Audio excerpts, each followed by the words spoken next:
Guys, ang usapin natin ngayon. Ligtas pa ba ang isang Kristiyanong tumalikod sa pananampalataya? Ano ang masasabi ninyo sa usapin natin, Tere? Sabay-sabay tayong alamin kung ano ang magyayari sa tumatalikod sa Diyos. Pagtalikod. Ito ay isang katanungan na walang katapusang pinagdedebatehan ng mga Kristiyano sa loob ng mahabang panahon. Ang salitang, pagtalikod sa pananampalataya, ay hindi makikita sa bagong tipan ngunit ginamit sa lumang tipan para sa bansang Israel.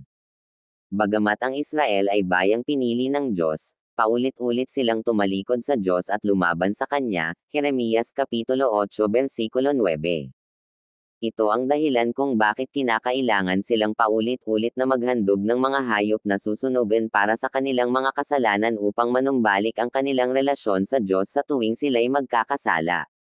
Sa kabilang dako, ang mga Kristiyano naman ay nakinabang sa perpekto at minsanang paghahandog ni Kristo para sa kasalanan at hindi na sila nangangailangan pa na maghandog para sa kanilang mga kasalanan.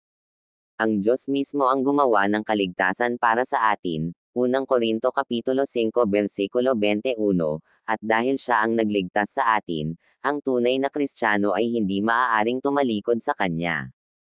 Nagkakasala pa rin ang mga Kristiyano, Unang Juan Kapitulo 1 versikulo 8, ngunit ang mga tunay na Kristiyano ay hindi nabubuhay sa pagkakasala.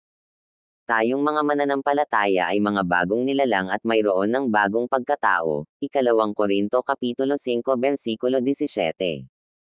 Nananahan sa atin ang banal na Espiritu at siya ang nagbibigay ng kalakasan sa atin upang patuloy na mamunga sa Espiritu, Galatia Kapitulo 5 versikulo 22 hanggang 23.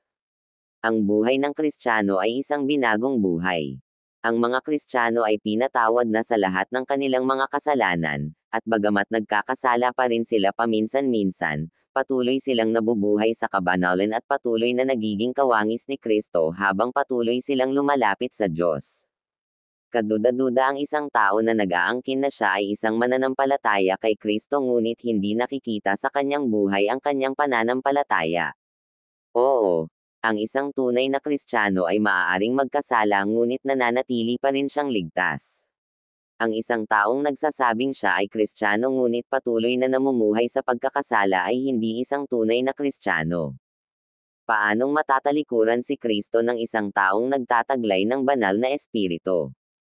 Sinasabi sa atin ng Biblia na kung itinanggi ng isang taong si Kristo, hindi siya tunay na nakakilala kay Kristo sa umpisa pa lamang.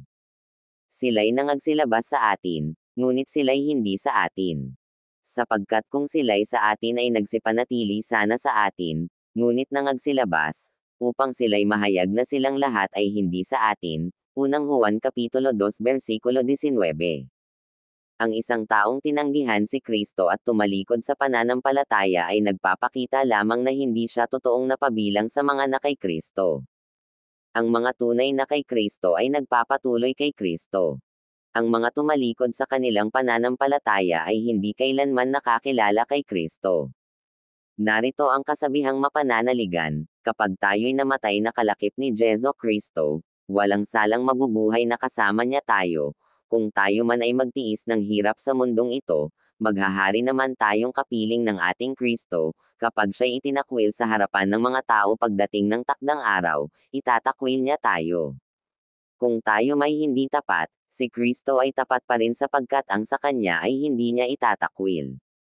Ikalawang Timoteo Kapitulo 2 versikulo 11 hanggang 13.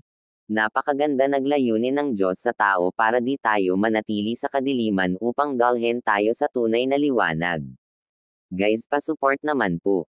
Pa-like, share and subscribe at papindon na din nag-button bell. Maraming salamat po. God bless you all.